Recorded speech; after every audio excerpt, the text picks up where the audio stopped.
Claire Brady sharpening loppers. So a bit different with the loppers because they've got the flat side of the blade on this side, and then they've got a beveled edge like the knife or the bill hook on this side.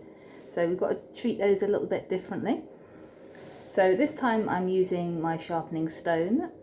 I could, if I wanted, to take the loppers apart, but I've got my stone, so I'm going to use that. Because at the minute, say the way with them stuck together, it's really hard to get them on the big sharpening stone, on the oil stone or the wet stone. But I could if I took them apart and did it that way. But just for ease of use and say a daily sharpening, after using this works really well. So I need to have my loppers open for this, so I'll make sure I've got them properly open so that they're not gonna shut on me when I'm sharpening. So I'm going to start by doing the flat side.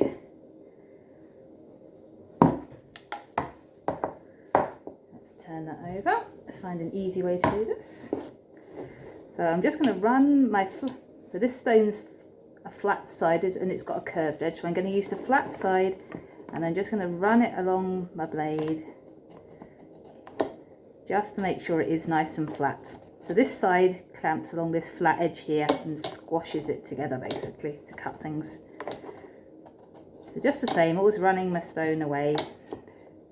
So this is pretty nice and flat because this is a pretty new pair of loppers, so we haven't got many issues there. So we'll turn it over and we'll have a look at the side with the edge.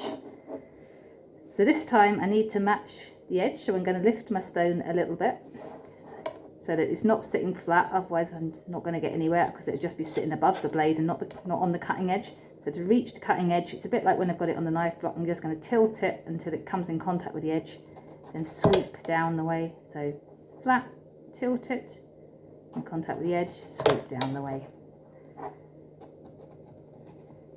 So I've got my blades away from me, so the jaws are open but my fingers are nowhere in between them.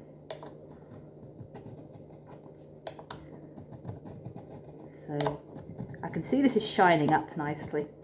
I say these are pretty new, so there's not a lot of work needing to be done on them, but it's always worth sharpening a tool each time we sharpen,